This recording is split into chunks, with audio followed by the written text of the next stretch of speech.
Welcome back to Family History Fridays with the Butler Area Public Library. I'm Margaret, and in this video, we are going to look at the basics of deed research. So in this video, I'll tell you a little bit about why you might want to use deeds to flesh out your genealogy research. And I'll go over how you read a deed because it's a legal document. Sometimes that legalese gets a little overwhelming. So I'll show you what you're looking for in these records. And then I'll give you some tips to find deeds for your research, whether you're doing that research in person at a courthouse or online. And then lastly, we'll go over the way that deeds are organized in indexes so you feel prepared to jump in and get started on your own research. So when we start researching deeds, there's a few reasons you might want to use these records. The first is that you might be interested in the history of your house or farm or the historic property that an ancestor lived on. Deeds are a great way to lay that history out. You can also use them to fill in the gaps between census years. Where were they living? Where were they moving? When did they enter or leave an area? Deeds can tell us that. And then we can use them to find clues about our family members. So we might find out the name of their spouse or the names of their siblings. Obviously, we find out where they're living and moving to. Sometimes we can even find clues to when they died just by analyzing deeds.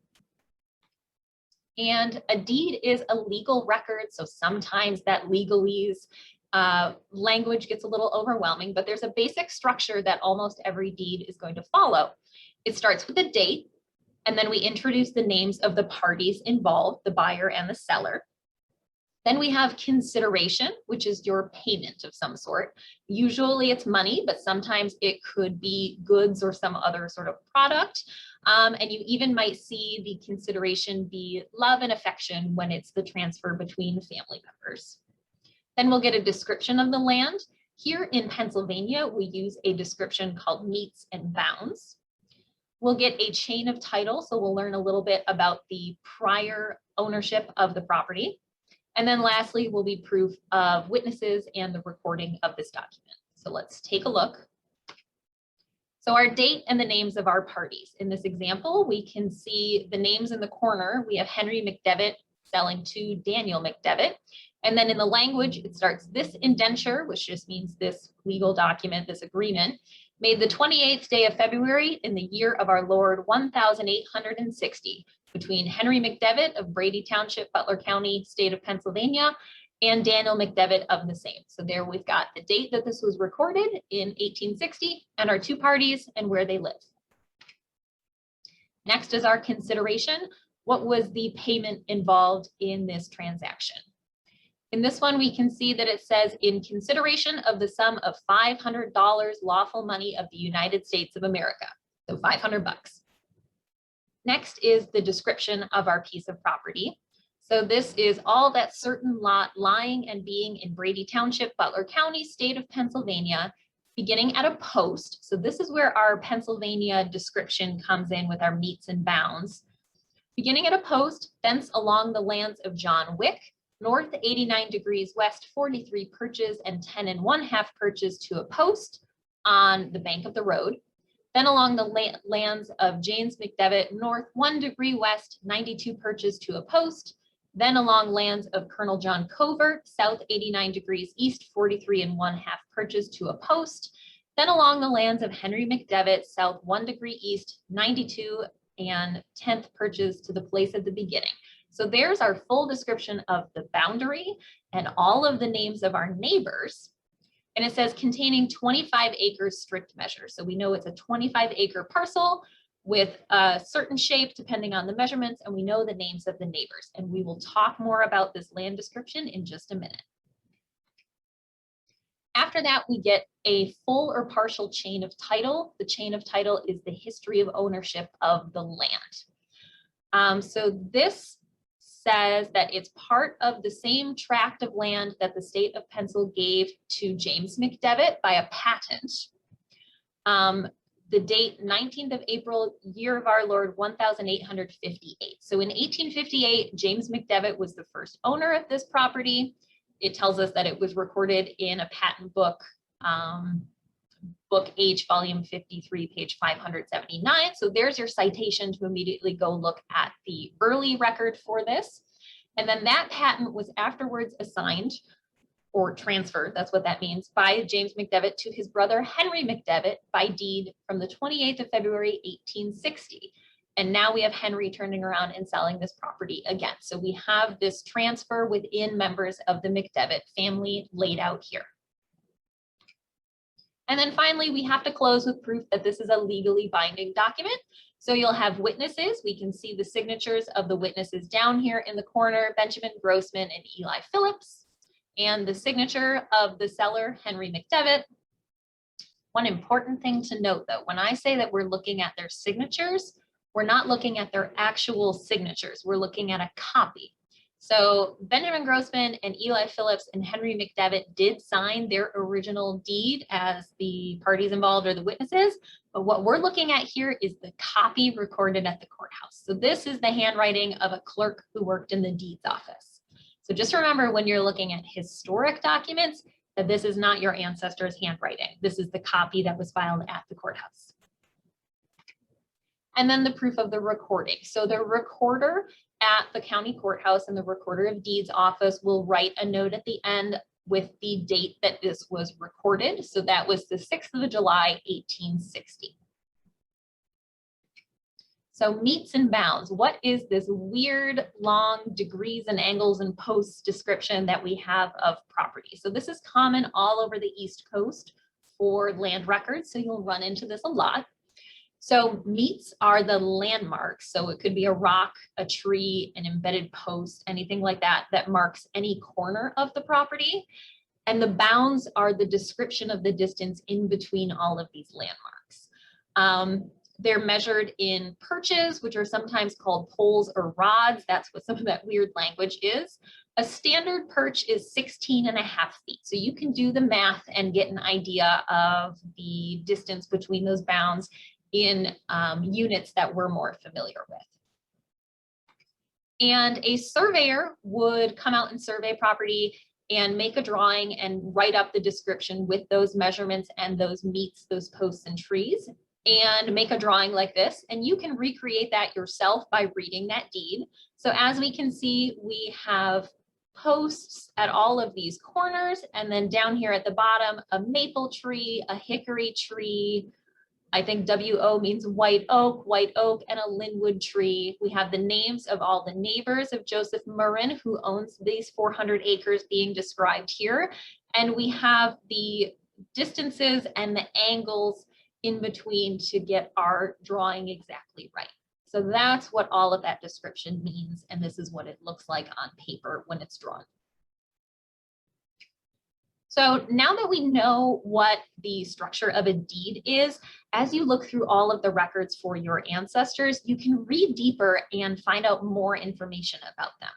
In this example that we're going to look at quickly, we can discern a bunch of family relationships and also find out when someone died in an era before Pennsylvania has death records. So this deed, which was written up on the 21st of June in 1866, has a bunch of people on the selling side. So it says J. Andrew Zimmerman and Johanna, his wife, John Gottlieb Zimmerman and Martha Eliza, his wife. They live in Jefferson Township here in Butler. John Gottlieb Schugner and Johanna Euphresnia, his wife, who live in Reserve Township down in Allegheny County. And those 6 people, those 3 couples, are selling to a man named Gottlieb Paul. Further down, as we read through the description of the property and the chain of title, we find out that this piece of land being sold was conveyed from Charles Duffy Sr. to John Andrew Zimmerman, parentheses, now deceased, by a deed. And then it says willed by the said John Andrew Zimmerman, deceased, to his children by his last will and testament. So we know that John Andrew Zimmerman, who has died sometime before 1866, was the parent of these 3 people who were listed at the beginning of this document. So we have 2 Zimmerman brothers and a Zimmerman sister who's now married to a Schugner. So we now have this whole family group described just by this one document. And it's so helpful because it's an era in the early 19th century where we don't have a lot of vital records. We don't have folks listed together on census records.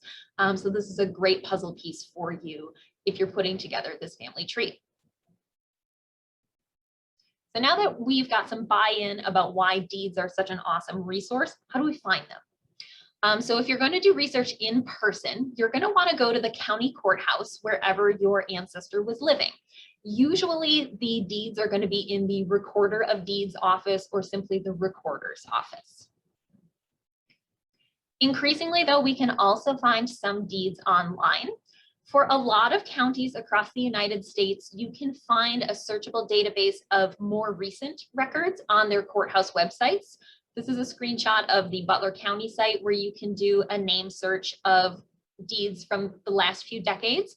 Allegheny County and a lot of other counties have done the same. Sometimes they are available for free. Sometimes you need to make a free username and password, but sometimes other sites do have a small fee involved, so you'll just have to investigate for your specific location. For old deeds, you can increasingly find a bunch of them on familysearch.org. So there you're going to find digitized microfilm of the copies that are at the courthouse. These are available for pretty much the entire state of Pennsylvania for the early years. So we're talking the 1700s, 1800s, and into the early 1900s. And you can find them for a lot of other states too.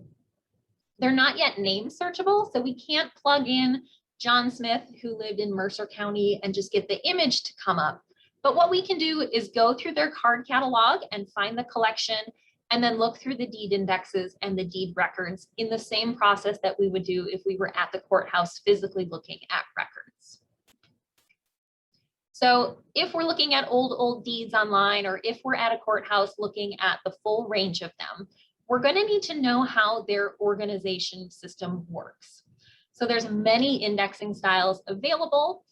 So you'll just want to make sure that you look for your index first, and then get an idea of if everything is indexed together or if your location collects them separately. So are the sales indexed in one group and the purchases indexed in another? Because you might have to check two books, one when your ancestor is the one buying and one when they're selling. Sometimes you'll see the words grantee and grantor, or indirect and direct, used. Grantee or indirect means it's the person that is doing the purchasing. Grantor or direct means they're doing the selling.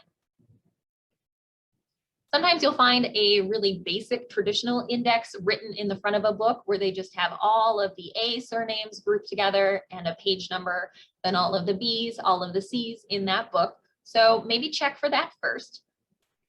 But sometimes you'll find a more complicated indexing system. There are as many indexes as there are courthouses in the US, sometimes it seems, but some very common examples include the Cott Index. This is going to group all of the A surnames together, all of the H's, all of the S's, and then group them sort of by similar sounding names and then by first name. So you'll find a little key at the top of the page. Here you can see that surnames that start with SH are all going to be grouped together in a chapter. And then they'll be grouped by the given name. So for example, if I was looking for somebody named Benjamin Shoemaker, Shoemaker,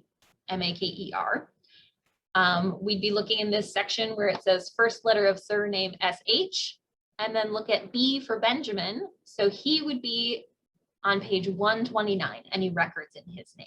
And as you get practice going through these, it becomes a little easier to discern. All over Western Pennsylvania, our courthouse records are often indexed with a system called the Russell Index. Again, we're grouping surnames together and then grouping them by the first name of a given name.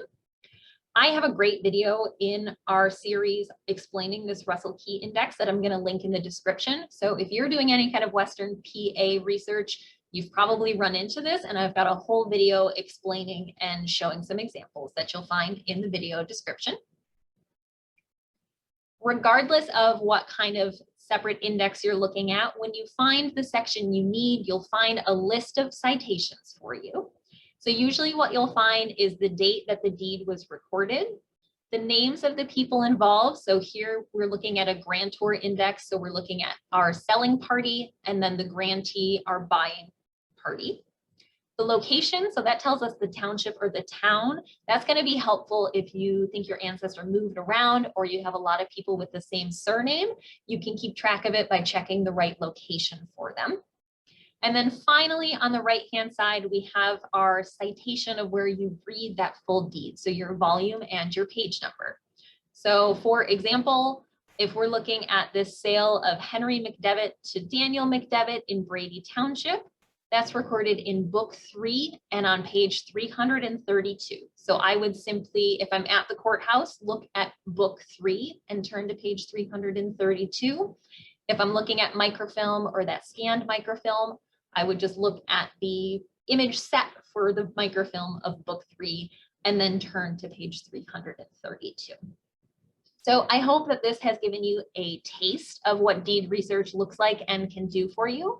Certainly check out the video that I have on courthouse indexing, and I will also link a video to browsing images like this on Family Search if you're unfamiliar with that. And that way you should go in feeling very confident to look for deeds for your ancestors. Happy researching.